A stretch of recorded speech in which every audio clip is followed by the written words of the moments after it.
شهر رمضان الذي أنزل فيه القرآن هدى للناس وبينات من الهدى والفرقان.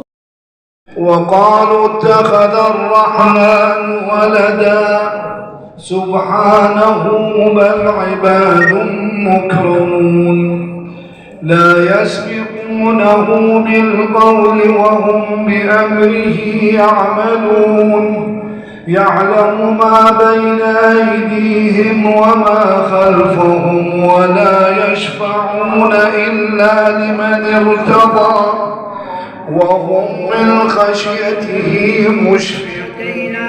إبراهيم رشده من قبل وكنا به عالمين إذ قال لأبيه وقومه ما هذه التماثيل التي أنتم لها عاكفون قالوا وجدنا آباءنا لها عابدين قال لقد كنتم أنتم وآباؤكم في ضلال من الصالحات وهو مؤمن فلا كفران لسعيه وإنا له كاتبون.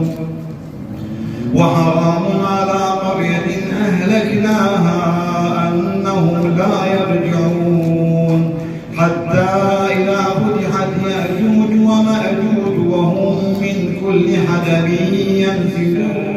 أيها الناس اتقوا ربكم إن زلزلة الساعة شيء عظيم يوم ترونها تذهل كل مرضعة عما أرضعت وتظن ذات حمل حملها وترى الناس سكارى وما هم بسكارى ليدخلنهم مدخلا يرضونه وإن الله لعليم حليم.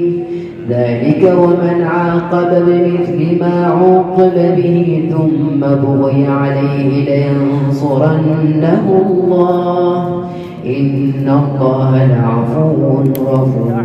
حسينية الحاج حسين نعمة الشوهيني في منطقة بواوية في المشخاب من بداية شهر رمضان، وتقام في هذه الحسينية يوميا قراءة جزء من القرآن بصحبة جمع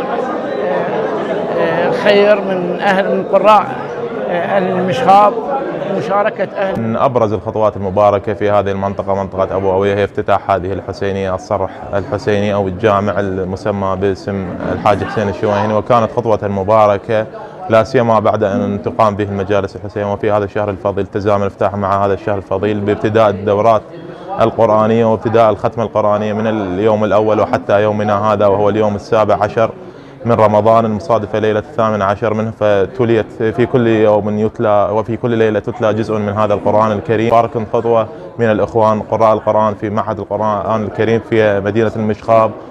الفعاليات التي تقام تشجيعا للأطفال في الأسئلة الدينية وفي الهدايا والتي توزع عليهم فإنها خطوات. والحمد لله رب العالمين والصلاة والسلام على أشرف الخلق محمد وعلى آل بيته الطيبين الطاهرين. أولا هذه الحسينية شيدت من قبل الحاج حسين الشويهيني جزاه الله خير الجزاء، وهذا المكان حقيقة يفتقر لأهل بواوية من قبل، والحمد لله بهذا الشهر الكريم قامت في هذا الجامع والحسينية تلاوة القرآن، مجالس حسينية، يعني الحمد لله آذان، صلاة، يعني كل المناسك الدينية إن شاء الله موجودة بهاي الحسينية.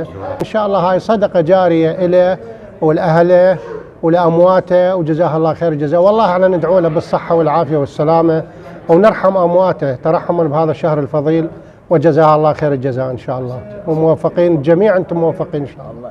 الله الرحيم. مؤمل محمد من هاي أبواوية، هاي جامع وحسينية الحاج حسين الشويهيني، كل يوميا نجي نتعلم قرآن بهاي من أول رمضان. ولحد الآن أنت؟ لحد الآن أنا موجود. يوميا تجي؟ يوميا أجي. أحسن.